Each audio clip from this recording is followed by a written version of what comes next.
The reason as to why most of the time I tend not to be so eager to discuss the true nature of the existence of God is because I have tried this in the past and men did not take it well. Since it is written that, and will be hated by all men for the sake of the name of God.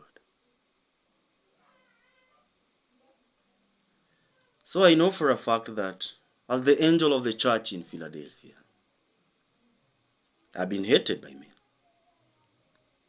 even the closest of friends. Yet even these was in the glory of God, to exhibit that without the support of a single man, you can survive on the trust of God alone. For every situation must glorify God, either good or bad. And lucky are them who find joy in persecution, for there is glory also in tribulation in support of the gospel of Jesus.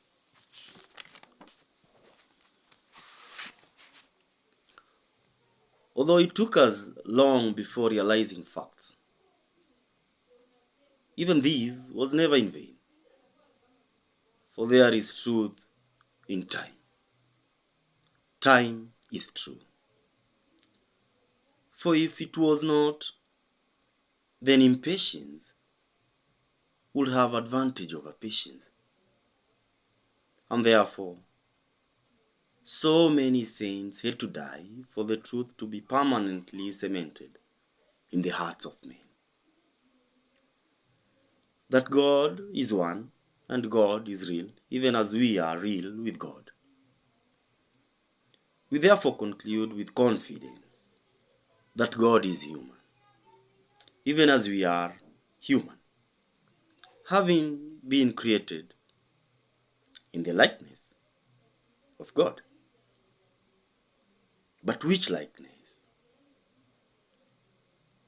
The likeness of being human first. Then secondly, of being real. For God is God of Abraham, Jacob, and David. God is God of the living, not of the dead. So, it is a fact that in Revelation when the scripture, or when we speak of the New Jerusalem that was promised to the angel of the church in Philadelphia, since the angel of the church in Philadelphia is not God, then the New Jerusalem is God. And the New Jerusalem is a woman, for it is written that, and she was meant to be adorned in precious stones, like a bride prepared for her groom.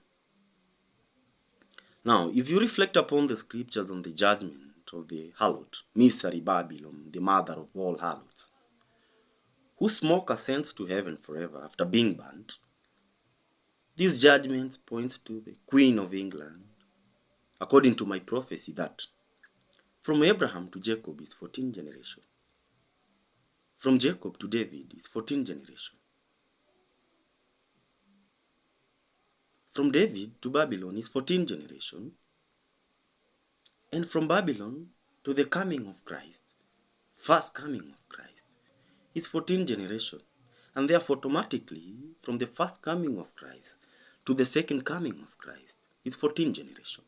Now that is a bunch of 14 generations. But one generation is equivalent to 30 years.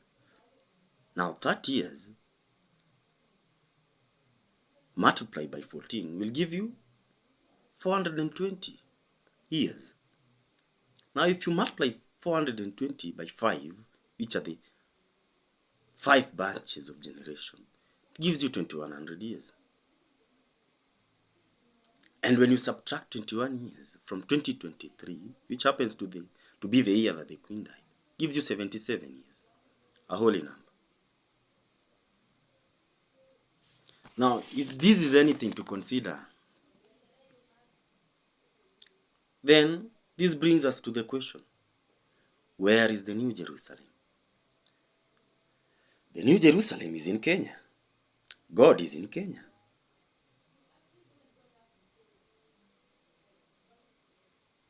And for once, if you can stop pretending,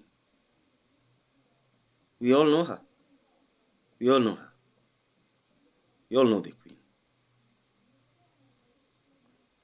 This is a question I was asking someone today. Now, if you are the person who was creating, assuming that you are man, and assuming that you are God and you are creating, after creation, or during creation, on the sixth day, as a man, who will you create? Male or female? Will you create a woman for yourself? Or a man for yourself, being man? Now, being a man, me, I'll create a woman. Now, since it was not a man who was creating, then the woman who was creating created a man for herself. If you know, you know. If you don't, maybe it's because you have been condemned by your own heart. But if your heart condemns you, God is greater than your heart.